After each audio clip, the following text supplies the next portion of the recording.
Hello guys, welcome ঘরোয়া homemade recipe চ্যানেলটিতে। তো দেখতে পাচ্ছ এই শিশিটার মধ্যে কিন্তু ঘি রয়েছে।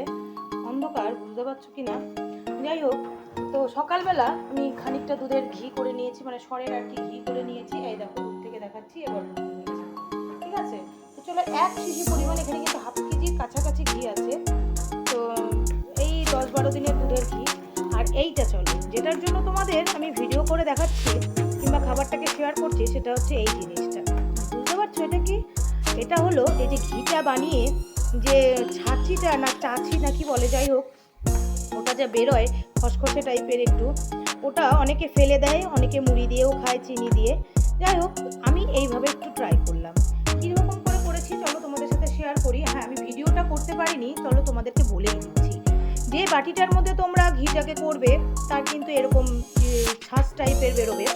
সেটার মধ্যে বেশ খানিকটা দুধ দেবে, পরিমাণ অনুযায়ী বেশ খানিকটা দুধ দেবে। দুধ দেওয়ার পরে এটাকে বসিয়ে দেবে, একদম আঁচ কমিয়ে বসিয়ে দেবে, একটু সময় লাগবে। দেন তারপরে তোমরা এটার মধ্যে কিছুটা বাদাম কুচো করে দেবে, কাজু বাদাম, কাঠবাদাম কুচো করে দেবে।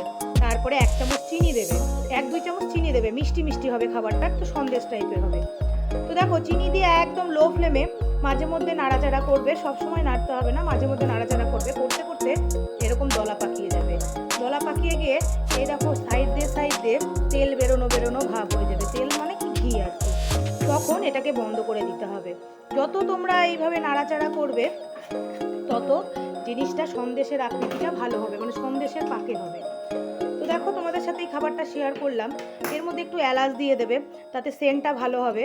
আর আমি এখন বন্ধ করে দেবো। আমার এটা কিন্তু অলরেডি হয়ে গেছে।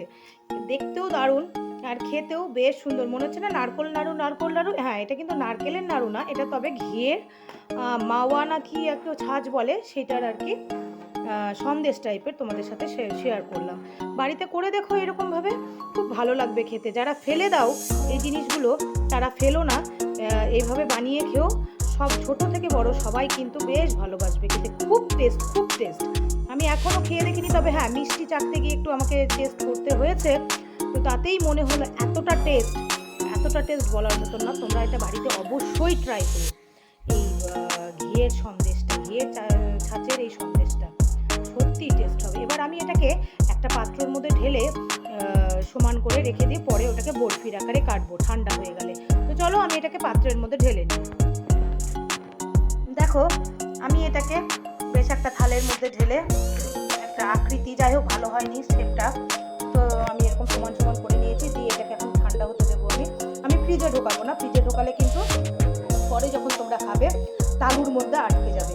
তো সেই কারণে আমি বাহিরেই রেখে দেবো, ফ্রিজে ঢোকাবো না। যখন ঠান্ডা হবে আমি এটাকে বরফির আকারে কেটে দেবো। তো কেমন লাগছে দেখতে বলো, জানিও। যদি বাড়িতে খাও তাহলে বিশ্বাস করবে আমি কেন এতবার বলছি, অসম্ভব টেস্ট হয়েছে। তো আশা করি ভিডিও খুব ভালো লাগলো দেখতে তোমাদের ভিডিওটা। একটা নতুনত্ব রেসিপি। আর এই ঘি কিন্তু তোমরা দোকানে করার থেকে বাড়িতে যারা রেগুলার দুধ নাও, একবার করে অন্তত শর্ট তুলে ঘিটা করবে, তাতে তোমাদেরও উপকার হবে। বাচ্চাদের যদি একটা করে দাও, সেটাতেও উপকার হবে। দেখেছো কত সুন্দর কালারটাও এসেছে, আর একদম খাঁটি ঘি।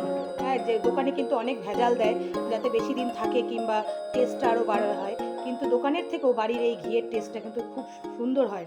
তোমরা বাড়িতেও বানিয়ে এইভাবে ঘিটা রেডি করতে পারো। ঘিয়ের রেসিপি আমার ভিডিওতে দেওয়াই আছে অলরেডি, কেমন করে আমি বাড়িতে ঘি তৈরি করি।